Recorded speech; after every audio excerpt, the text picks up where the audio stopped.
Hey everybody, this is Leah, the Lee Williams Show, checking in with you today with another video. So today I want to talk about my experience as a virtual audience member with the Wendy Williams Show. Yes, your girl was on the Wendy Williams Show. I was a virtual audience member via Zoom, okay? And I feel so blessed to have been selected to be a virtual audience member.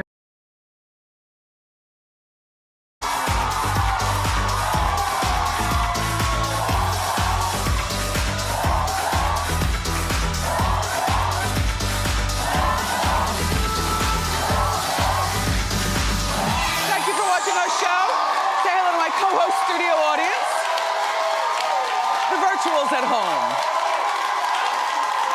How you doing? I'm doing okay. Let's get started. It's time for Hot Topics.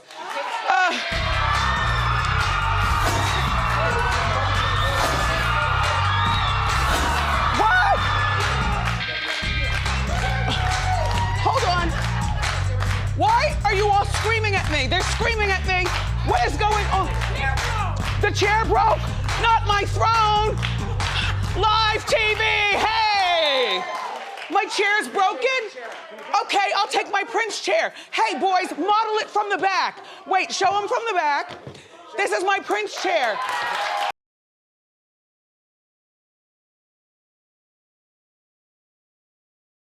We checked in on Wednesday, which was St. Patty's Day, by the way. And I wanted to sign up because it was St. Patty's Day is very important to me because it's my mother's birthday. And my mother passed away in 2008. May God rest her soul, Miss Barbara Grant. And hopefully, well, I know she's in heaven because she's such a beautiful spirit, or she was a beautiful spirit. But hopefully I honored her memory by, going to the Wendy Williams Show in her honor.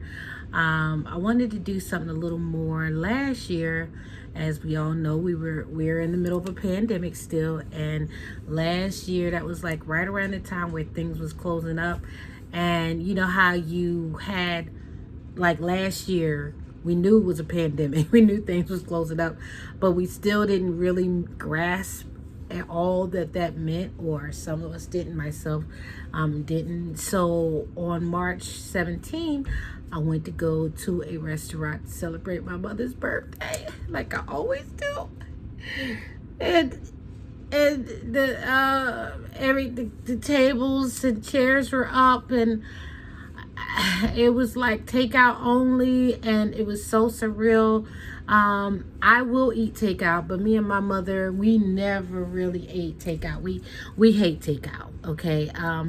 I've always been the one, like if I go into a restaurant and they ask me, do I want it to go or do I want to eat it here? I always say here. I'm one of those people that like to sit down and have my meal when it's hot. I don't like to reheat it. I don't like to go home.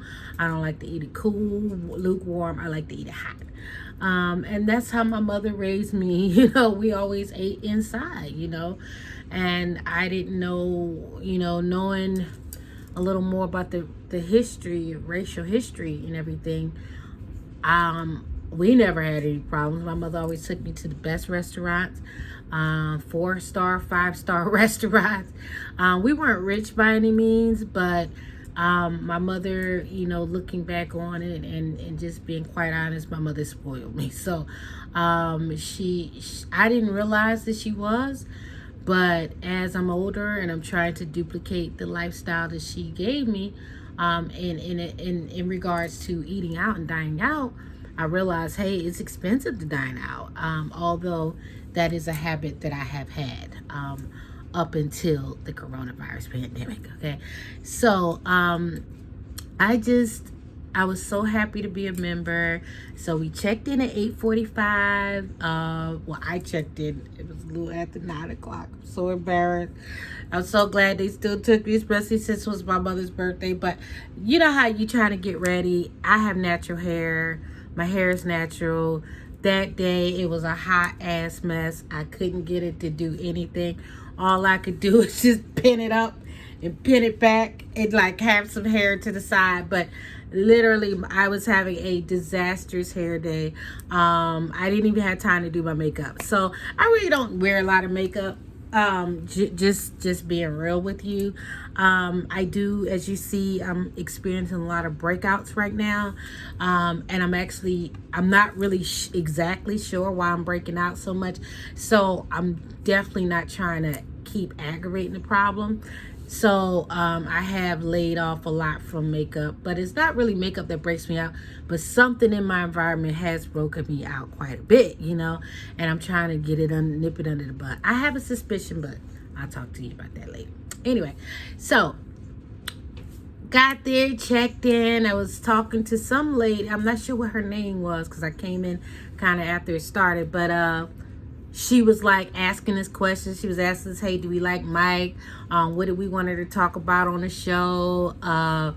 And I didn't give an answer if I like Mike, okay? Because honestly, I don't like Mike, okay?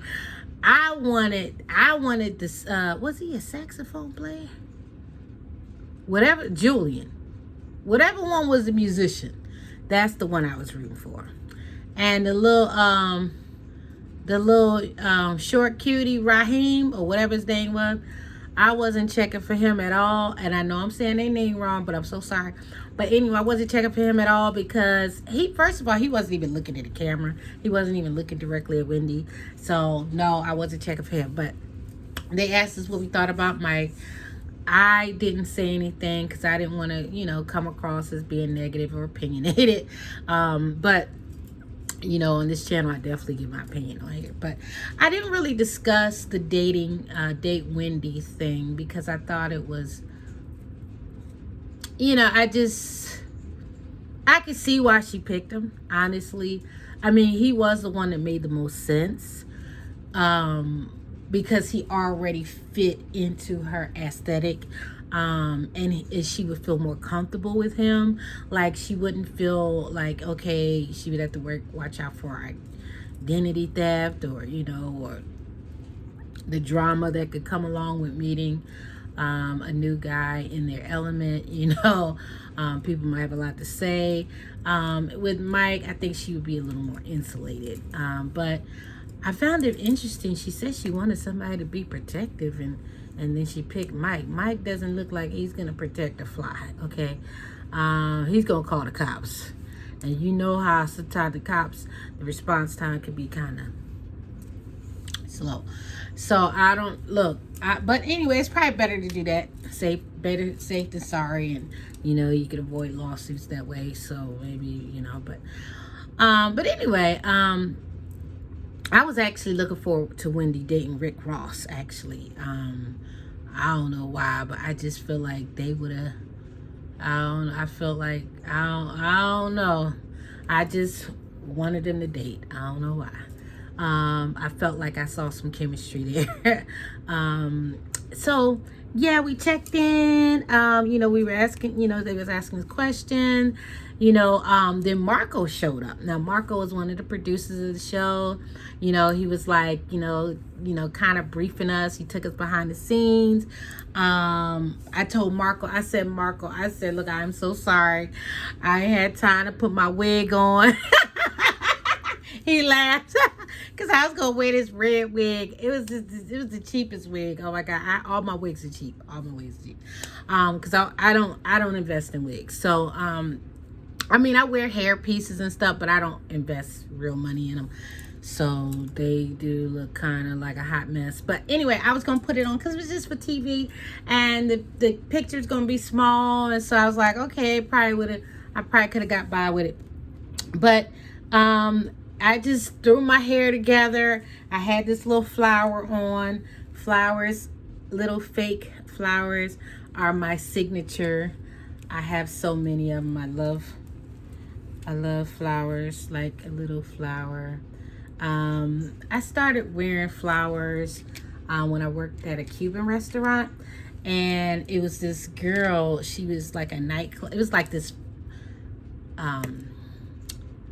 like a poster, right, of this girl from Havana, Cuba, and she was a nightclub singer, and she was singing and the people in the background, and she had the little flower in her hair, and it always struck me, and it just stuck with me ever since. I've always wore flower. I mean, I don't wear every single moment of my life, but a lot of times I do wear flowers in my hair. Okay. So yeah, Marco was showing us around. He was showing us behind the scenes. We got to see, how the little cameras are set up and everything. And, one thing I noticed about Marco, he was very attractive. Okay. He was fine, honey. He was gorgeous. He was everything, honey. I was very, he was very attractive, and I was very attracted to him. And, Marco was a great conversationalist. He talked to the crowd. He made us all feel welcome. He didn't make us feel scared, because I was kind of scared. I didn't know what to expect. And, he complimented me. He told me I had nice lip gloss on. So he's a charmer. He's a charmer, honey. But anyway, I started following him on Instagram, because he said he wanted us to follow on Instagram. And I'm always looking for people to follow on Instagram, people that's interesting and fun. And come to find out, he is a fun person. He loves to dress. He kind of got that whole Rick Ross, bearded game,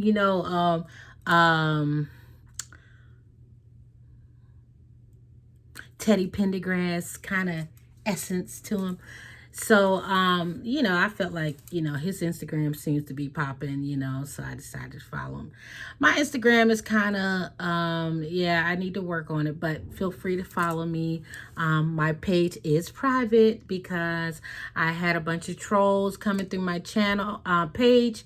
Now, I don't really, I really don't get into, going back and forth with different, people, but it was just, I had this one person.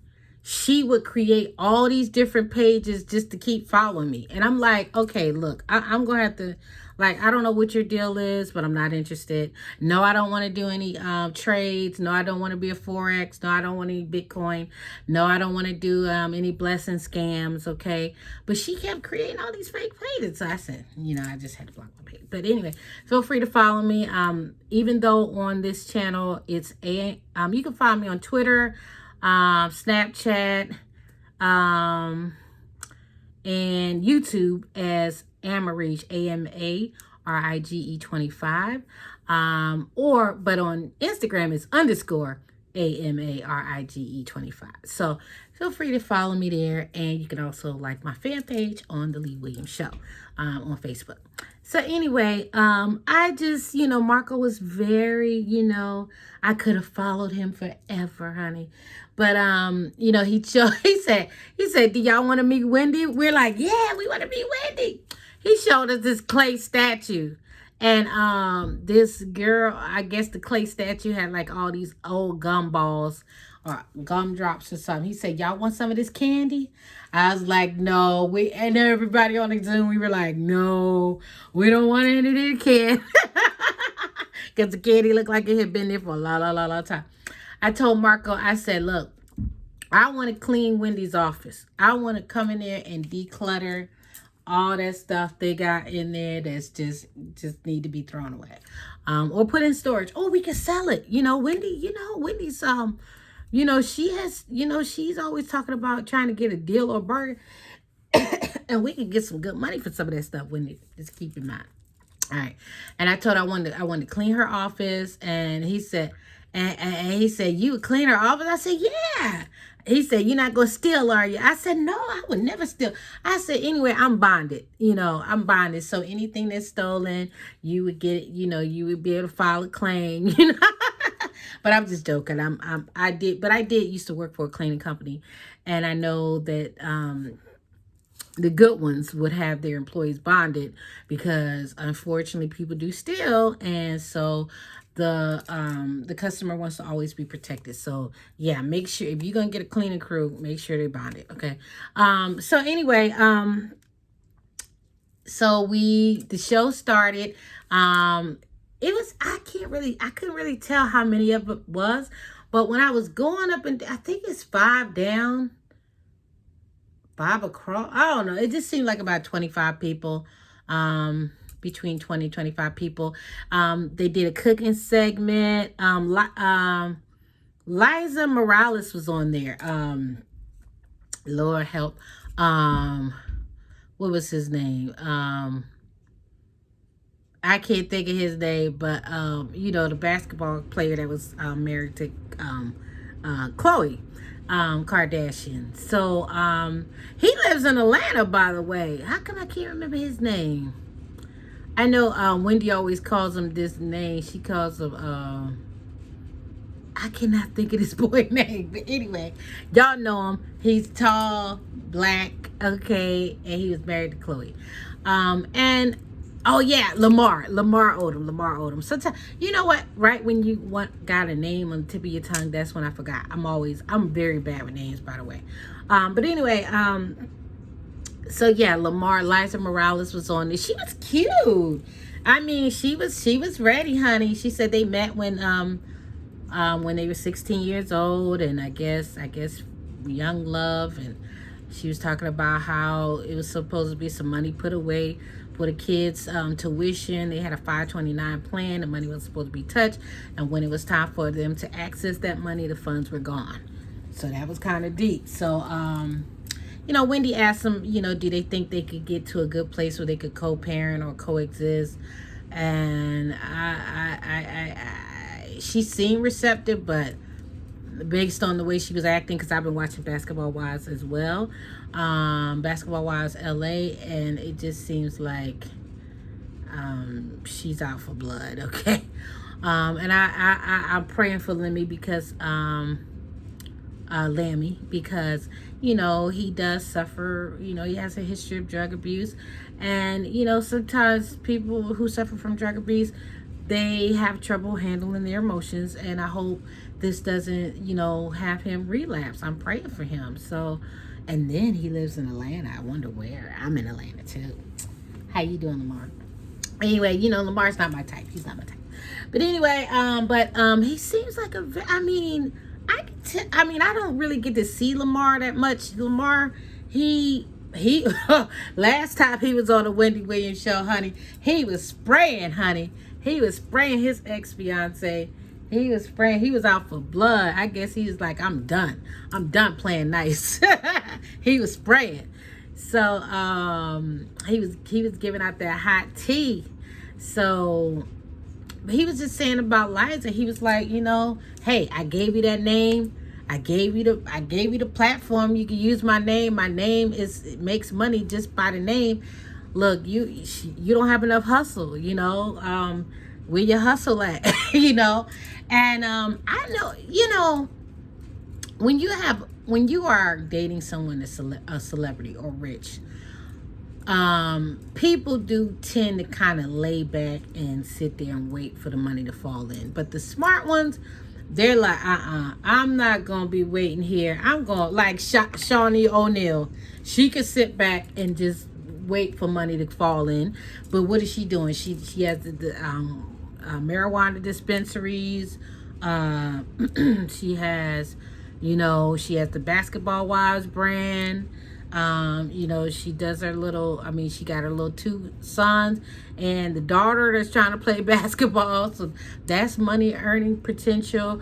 She's just not resting on her laurels, but Liza Morales seems to be just waiting for money to just show up. Honey, girl, look, we all got to work in this world. We all got to pay our own way.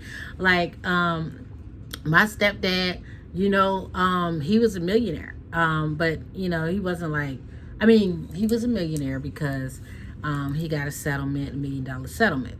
However, he did not do the right thing with the money. Okay, so we did not live as millionaires by any stretch of the imagination. Matter of fact, we lived kind of poor in the projects. So no, but for our family, we lived in the projects, but we weren't poor. It's just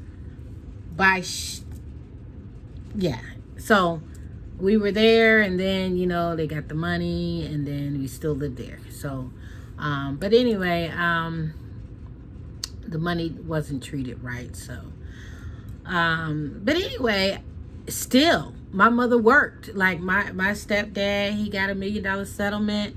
I believe it was like $1.2 million. Yeah, it was a malpractice suit. He really did get very injured. They accidentally cut off his legs and his arm. So he went and he was in his 40s. I want to say he was in his 30s or 40s when this happened. So he lived till about 60. He probably lived about to be about 60. And, you know, this was his plight. So, you know, it's not like it was a frivolous lawsuit or anything like that. He really did something the doctors did cause his limbs to turn gangrene. So anyway, and who else was on there? Okay, they said a guy named Ed McMahon. They were doing like a lobster, I want to say a lobster shepherd's pie. Was it shepherd's pie or was it corned beef and cabbage? I think it was shepherd's pie. But anyway, I did go back and watch the episode. And the funny thing is, I mean, it wasn't funny, but when Wendy came out, I thought I was going to have to break out of my little box and come say Wendy, like, hold up. Don't nobody mess with Wendy, okay? Don't know. But what happened was when she got there, her chair, I guess when they were setting up the night before, the morning of, they realized that her purple chair had a hairline fracture in the legs. And so I guess they didn't get a chance to switch it out, but they also wanted to kind of catch the drama. You know, anytime you catch the drama, that's going to help with ratings. So I guess the way they were trying to do it, they wanted to catch the drama, but they wanted to also prevent her from sitting in the chair. And all this was happening at one time. And she was like, why are you screaming at me? What's going on? What's going on? Why are you screaming? And then she was like, oh, the chair is messed up? Okay, fine. Okay, she was like, okay, bring me my Prince chair. She was like, wait, turn the chair around, present the chair. You know, Wendy is a Wendy is a whole mess.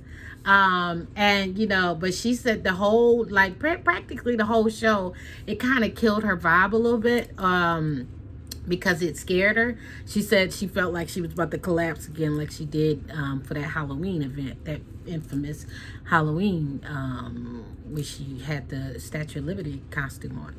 But it was very interesting. I was very happy to be on it. I do want to try to you know, apply again and try to be you know, be on Ask Wendy.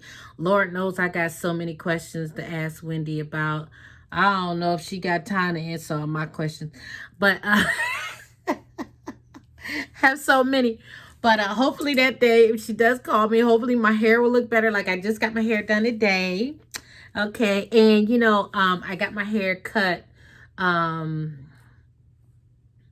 got my hair cut 2 weeks ago. I noticed, like, because I know I talked about in one of my videos how I ruined my 4C hair.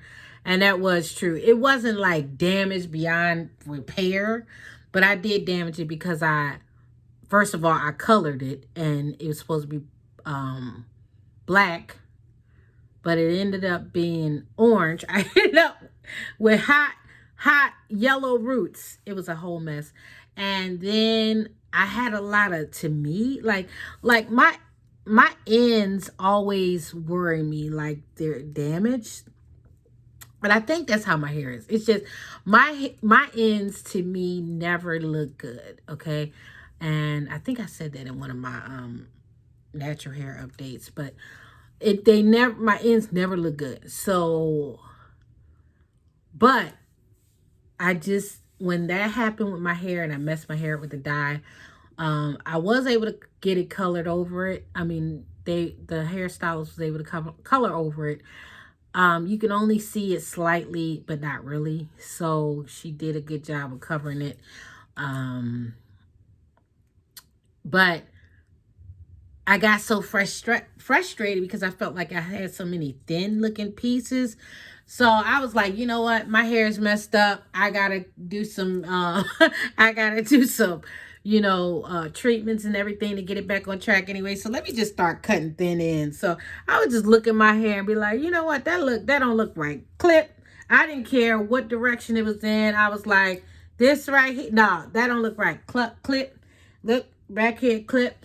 So, and then I had went like a whole year of wearing ponytails because even though my hair is natural, I just decided that I have to be heat trained natural. I'm not an exact heat trained natural because some heat trained naturals, they can wrap their hair and just with no problem. My hair still gives me fight no matter what I do.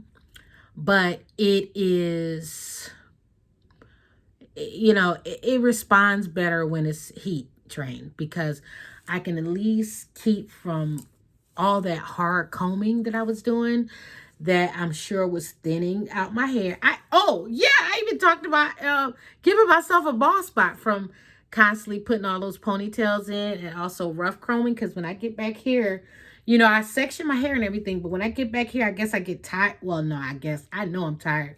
My hands are tired. I'm taking breaks. I'm doing everything. I'm coming back 3 and 4 hours later, but when I get back here, I'm still tired. And then I just get the combing rough, and so I felt over time, like I felt it, it thinning my crown out. And then I know, when they do those updos, those little pins, they stick in you and you end up scratching your scalp because it itches and everything. And I try to use something kind of dull to get in there, to scratch it and everything. But I guess it did cause damage. But my bald spot did clear up pretty much. It's not really visible now. Let me see. Can you see it? It's not as visible. Let me turn around so you can see my hair. Oh. I'm on this little seat. Oh. Okay. You see it? See if you can see in the crown where it was. I don't know if you can see it, but it was in here somewhere.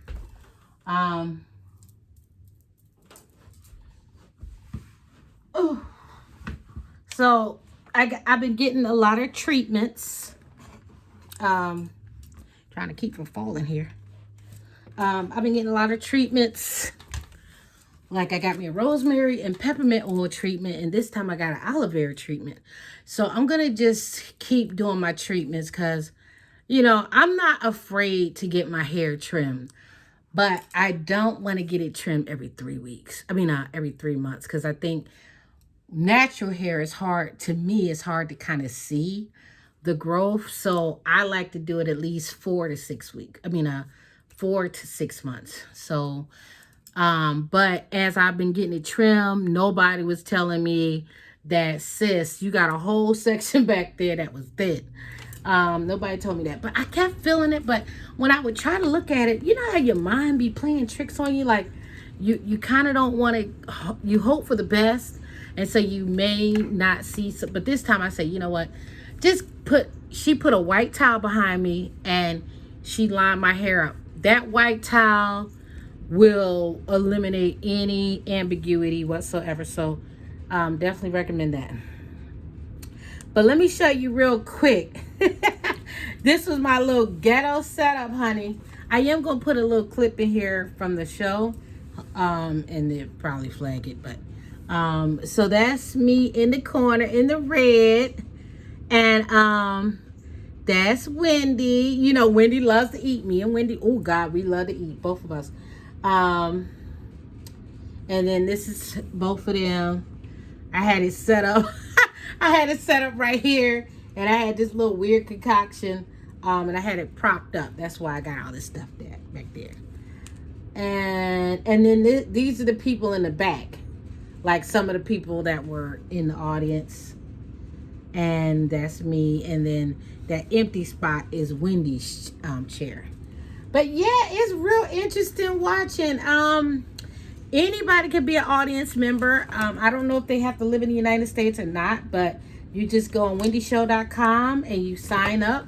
And I think you have to send them a picture of yourself. And obviously a recent picture. And you know, they let you, they'll ask you, you know, what show do you want to be on, and they'll give you some options, and then it was a really quick process. So I do want to try it again. I do want to try to do an Ask Wendy. I would like to be a guest on the Wendy Williams Show, honey, and I would like to put Wendy in the hot seat. Not only that,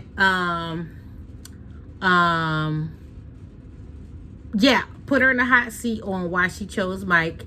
I want to know a little more of the reason. Okay, I know she said something about age appropriate, but I really want the real tea. You know what I mean? And why she did not choose the other two candidates. You know. And then I know they were talking about the Sharon Osbourne thing, and oh my God, that is a mess. How Sharon Osbourne just blew up on Cheryl Underwood. Basically told her, and you better not cry, and tell me how I'm racist. Tell me why is this racist? And, you know, and because she got ambushed on the show about, you know, her support of Piers Morgan, who was very vocal against Meghan Markle, the princess, the Duchess that's married to Prince Harry, and you know, she did that big Oprah interview and talked about how the royals mistreated her, the family, or somebody in the family. She said it wasn't the queen, and she said it wasn't somebody else, but she skewered them. She skewered them good. But they deserve it, because if they really made her feel like her baby wasn't welcome, or because the color of the kid's skin, that's horrible. That's horrible. This little boy, I'm looking at this little boy right now, like this little baby pictures him playing, and just knowing that somebody has already prejudged him. Think about it. That's probably what happened to Obama. You know what I mean? Somebody already prejudged him and thought, oh, he's not going to be nothing. And look what happened. You know, he was a son of a single mom and a father from Kenya, and you know, wasn't really raised around his father and stuff, and so people could have dismissed him, but look what he went on to do, you know. So I just don't, you know, I know it's a little different in a royal family, you know, it's all about that royal bloodline. I think it had less to do with Meghan, and more to do with the fact that Prince Harry was just a renegade, honey. Prince Harry was going to do whatever the hell he wanted to do, and the problem is he probably was supposed to kind of introduce the family and kind of get them used to the idea before they really got engaged and really married and stuff. But he just kind of rammed it down their throat, because I guess he's used to, like, he's sick of them, you know.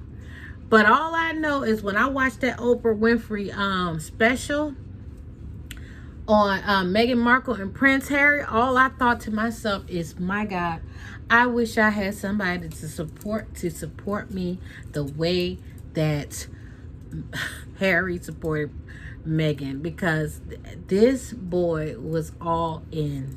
He was all in, and I just loved his delivery, how he showed up. He showed up, honey. I've always loved Prince Harry. I would date Prince Harry in a heartbeat. Prince Harry is fine to me. But I just really, really appreciate seeing that example. You know, I gotta say, I was highly impressed. He grew up, and just knowing he just saw the telltale signs of kind of what happened to his mom, and he just knows what this bullying can lead to. So he was like, look, I'm gone, you know. And I hate that, you know, I just hope things get better. I mean, look, when it comes to the royal bloodline, they do choose their next successor. It's not just because you have a baby. They're going to choose who is the person. So haven't we seen that growing up in all the years? I mean, you had these wives that were all trying to have the first son, and all the stress that they would go under. And, you know, like I remember watching a documentary on Louis the Eighth. And, you know, all his concubines or wives trying to have the firstborn. And, you know, they don't just pick the first one that's born. They pick the one who they feel like has the best potential. So, in that regard, you know, but it's probably some truth to her feelings about, you know, she's being treated less than. But I believe the spray that she's getting has more to do with Harry, because Harry was already the black sheep. You see what I'm saying? So she was gonna get it regardless, just by being with him, because he never was one that tried to go with the go with the flow. He's like, look, I'm gonna set the whole thing on fire, you know. And that's how I feel. Look, if y'all don't want to work with me, hey, set the whole thing on fire. But I don't know.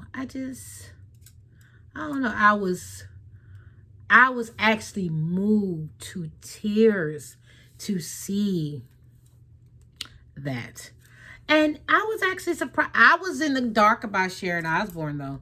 I had no idea that Sharon Osbourne was, you know, doing her little things behind the scenes. You know, I really like British people. I love their sense of humor. I love that they have this sardonic or sarcastic kind of dry humor. Always liked it, you know, and I always appreciate how outspoken British people were. And you know that they are more, remember that guy James Blunt, the singer? They are very blunt when they speak, and they don't pull any punches.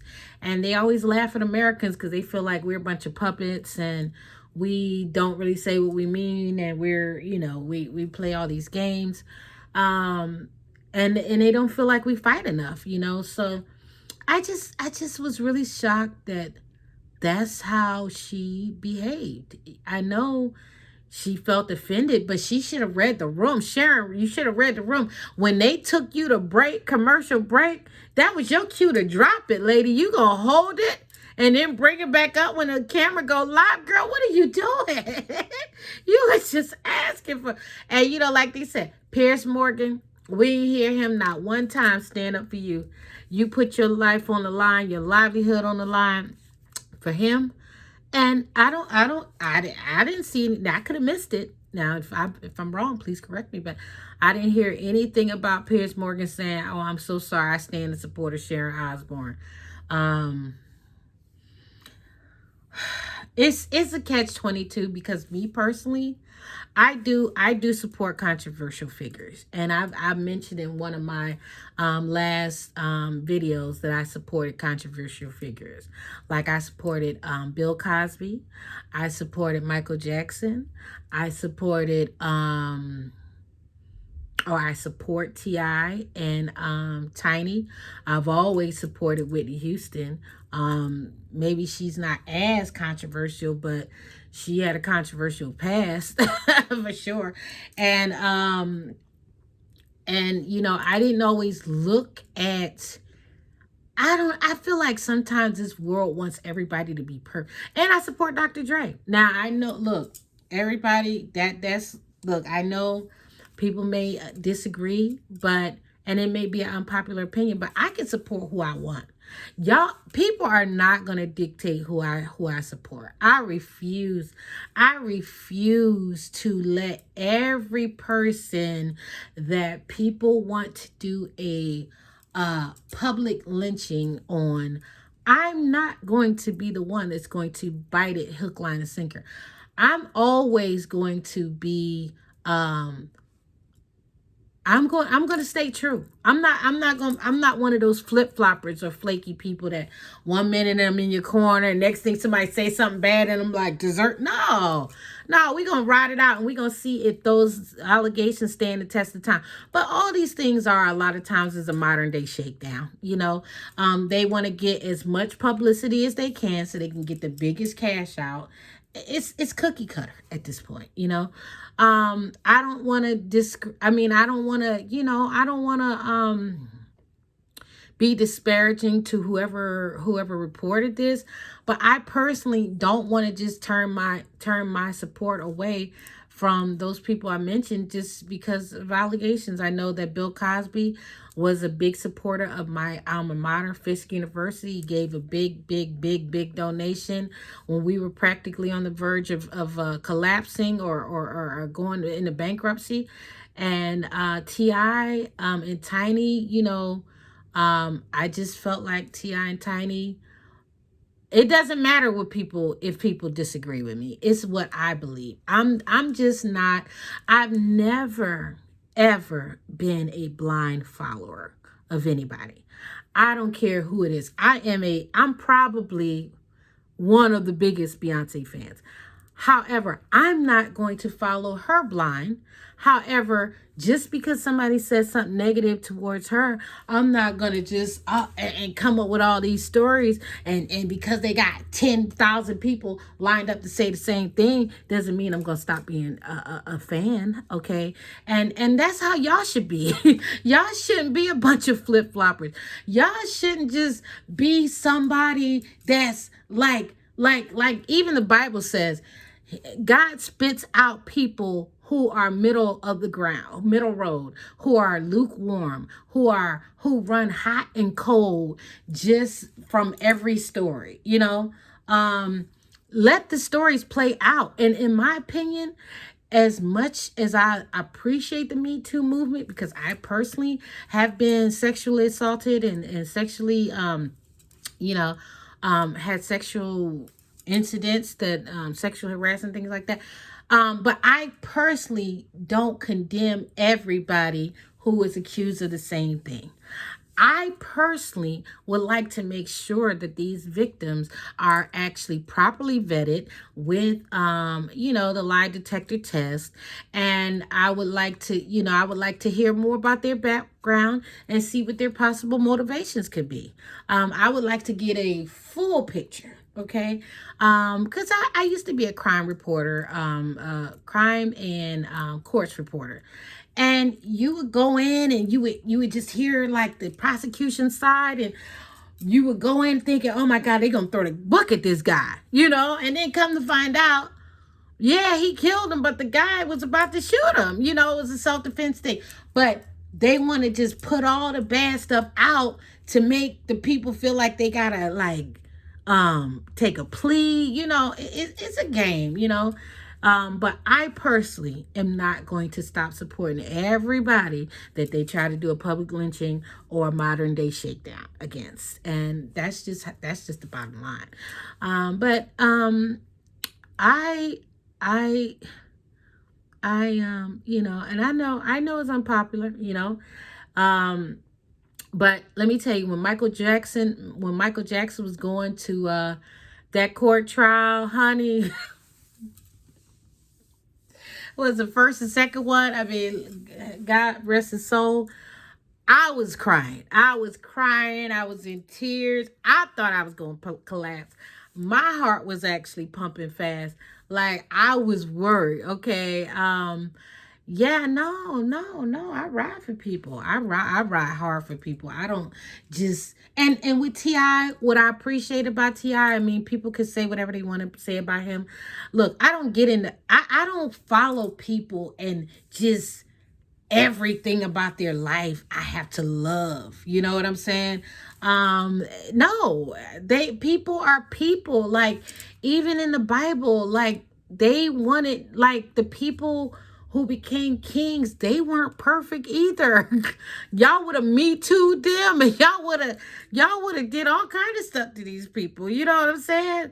Like King David, he wouldn't have stood a chance. Okay, so he got somebody set up to get killed. Okay, so look, all I know is I support King David. Okay, just for the record. So I just don't like all of this. And what I take more offense to is that everybody just thinks people are perfect. Nobody's perfect. No, if you put us all in a fishbowl, you would be surprised, Now I really don't want to take anything away from anybody. If that's their story, fine. But let the stories be vetted. Let it come out in court before y'all, let all the facts come out before y'all just condemn and just throw the book at people and just cancel all their contracts and their opportunities and take things away from their family and give them the scarlet letter and the black eye, man. I just like, and the reason, like, if you, like, I've been a person who believes in justice. And when someone is railroaded, yeah, it could look bad for them. Like, I literally covered a case. His name was Dwayne Dale in North Carolina, Goldsboro, North Carolina.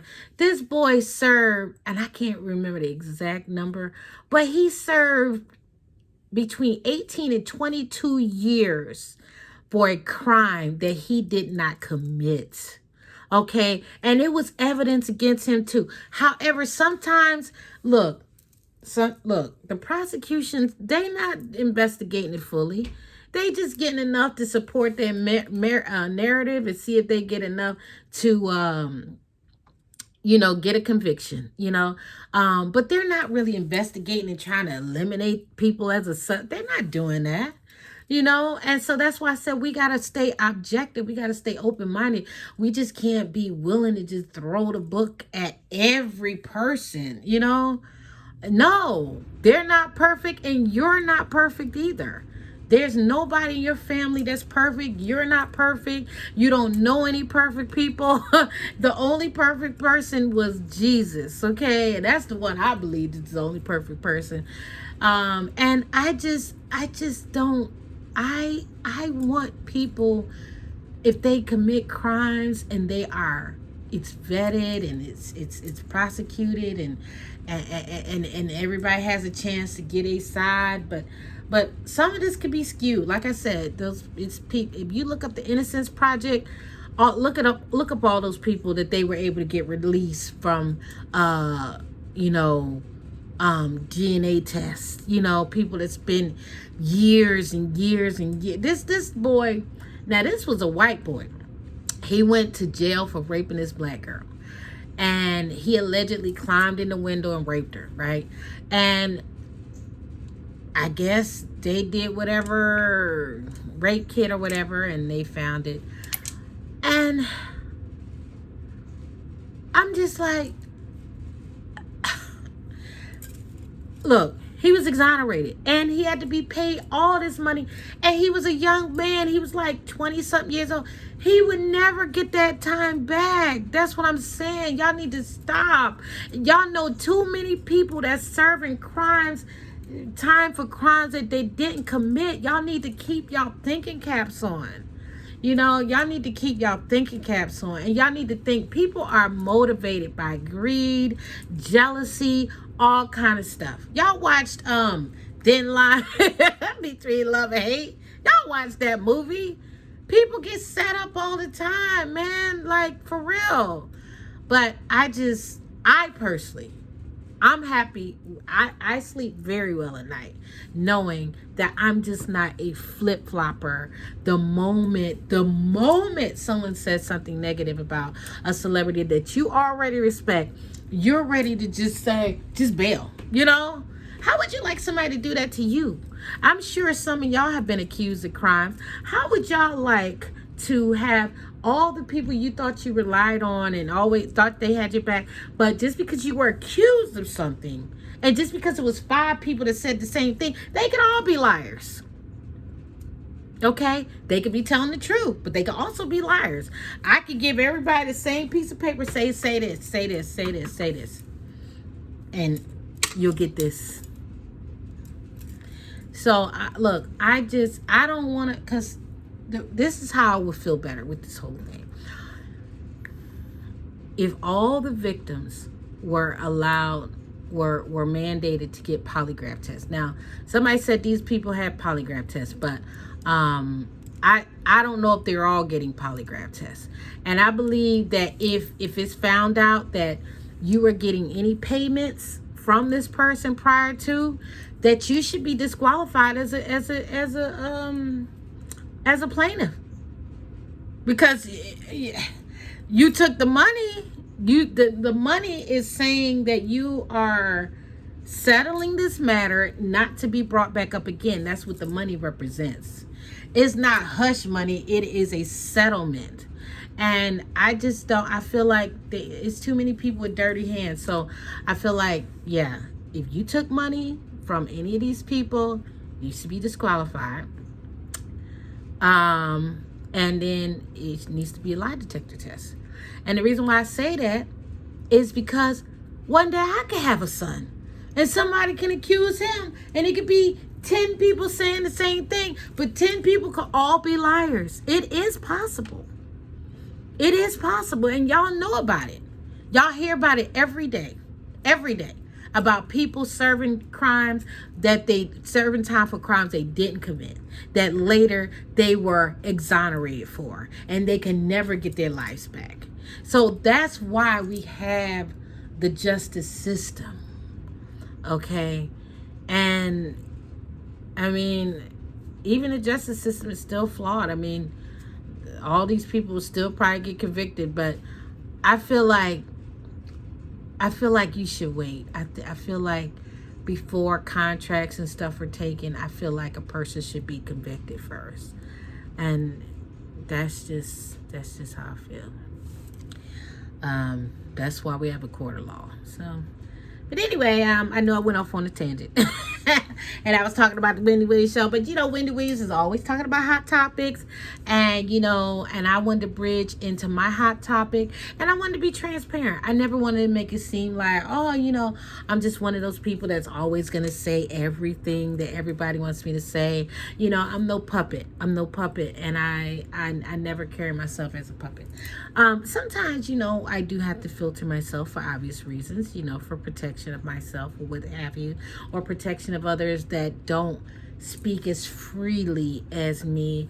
I'm very in tune with my throat chakra, so I've always been outspoken. I didn't just become this way. I've always been like this ever since I was a child. That's why I ended up being a journalist. So and you know what? Let me show you some of my articles that I wrote. Now they're kind of old, but and most of them are tucked away. I don't even know where they are. But I'm going to show you because I know I keep saying that I was an award-winning journalist for 10 years. I have a first place award from the Georgia Press Association, second place award from the Georgia Associated Press Association for a investigation I did on the Griffin Housing Authority. That's like a housing authority in Georgia, small town in Georgia. And also a second place award for that poor guy that was freed after spending 18 years for a crime he didn't commit and was given all that money because they got to pay him. He was wrongfully accused or wrongfully convicted. And then third place award for a plane crash that I did a story on. So I don't think I have those articles, but I just wanted to show y'all that when I'm throwing these words out, I'm not just blowing smoke. But I decided to go ahead and show you just briefly my mother's obituary. And because unfortunately there's cradle robbers and identity theft people, so I had to cover it up. But this is her. This is my mother.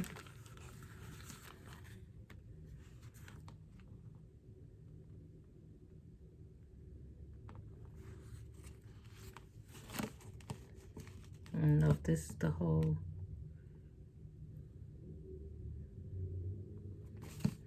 Yeah, this is my mother, Barbara Grant. She passed away 2008. And like I said, she said she was Irish, okay? So and I got to honor her memory, doing something a little more positive than just being stuck in a house. So yeah, here's a few of my articles. Let's see. I stayed on, like, this is one of the articles I did for Housing Authority. It was like dilapidated housing But you can see my name there. Let's see. Let's see if you can see my name. See it? Hopefully you can see it. Lee Williams. That's me. And then this is the one I did on when I went to New York. I actually got you know, treated to a free trip to New York because I was covering the our local judge who went to compete in Survivor. And you can see my byline there. Lee Williams. But that was actually the day I met Trump during this event. Because it was broadcast in Manhattan. As you can see right here, it has a New York City byline on it. And that's the day I met Trump and Melania. And I was the first one to get a picture of them. Although my picture didn't come out, but I did. Okay, and this one right here.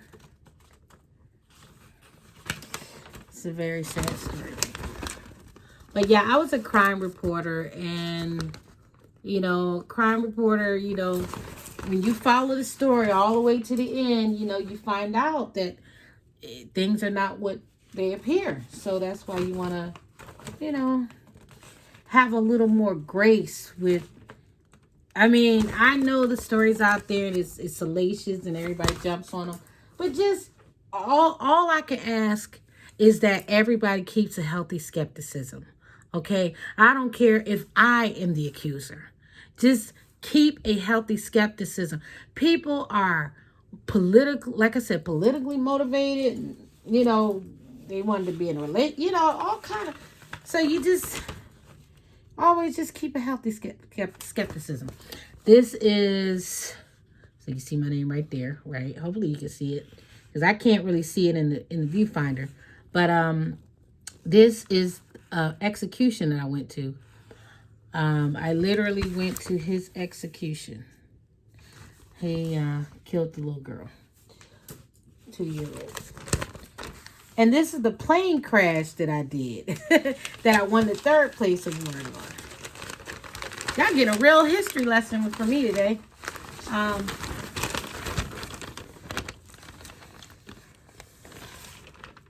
Yeah, it's not boo-boo or nothing, but it's just, you know, disrepair. But yeah, that's eyewitnesses. Pilot headed for Florida. And he crashed into the top of, I want to say that was a Piggly Wiggly.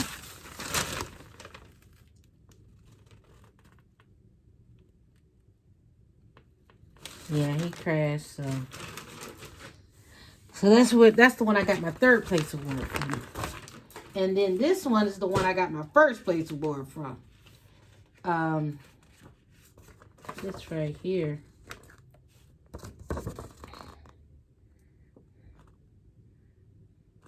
Actually got a conviction under my name. Okay, so this lady that was embezzling all this money, she ended up being convicted based on my investigation. This is all the money that was being embezzled, allegedly, but this lady was actually convicted. And then let me see if you can see my name. My name is over here. I was a chief reporter. So that means that I was like somebody that was like an esteemed member of the team that went around and helped out other team members and kind of rallied the troops. So this is, and I won't show her social security number, but she definitely was convicted. This is, let's see.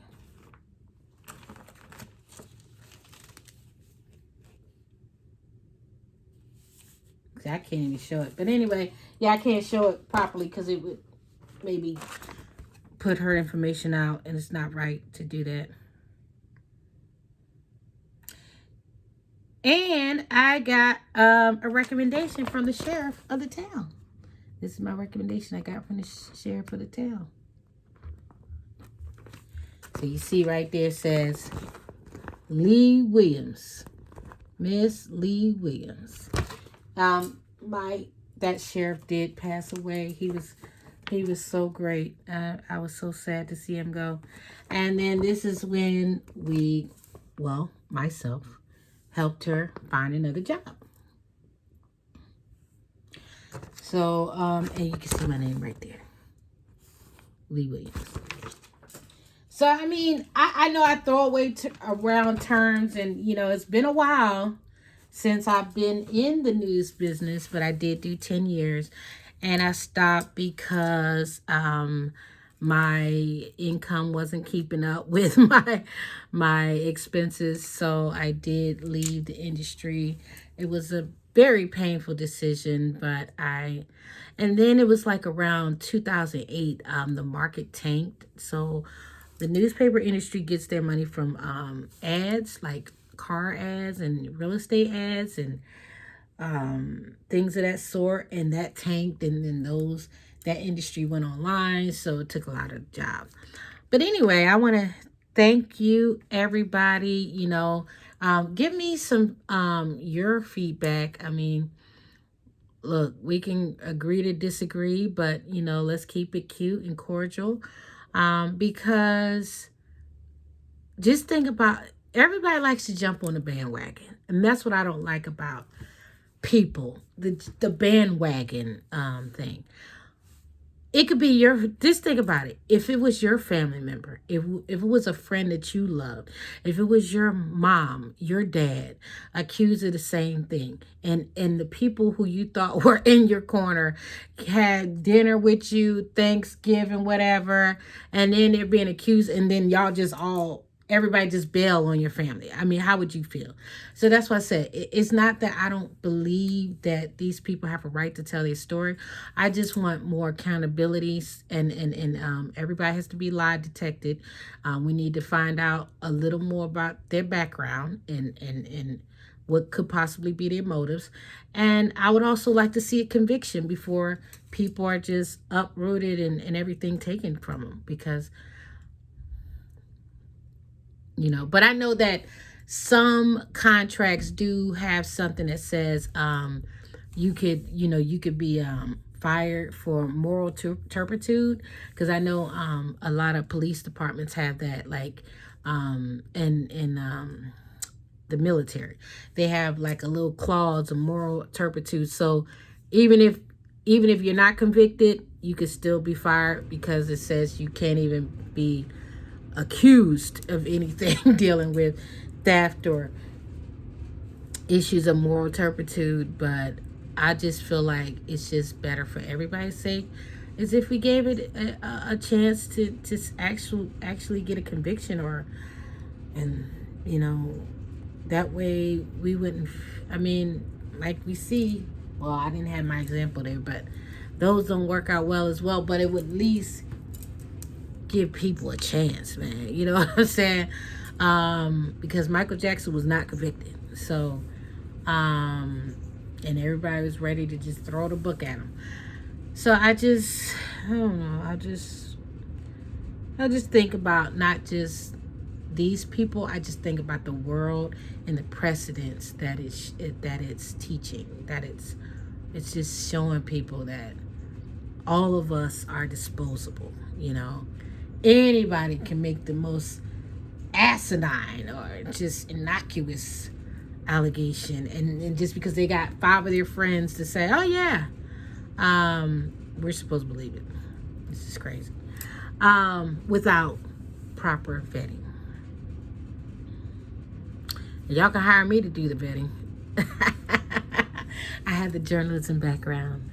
Okay, so anyway, I thank you for watching, and hopefully I didn't bore you to tears, but I really, really, really enjoyed being a virtual member.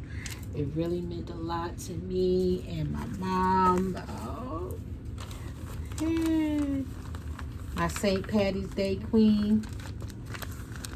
St. Patty's Day queen. She died in Nashville, Tennessee. So, yeah. Holla back. Deuces. Bye.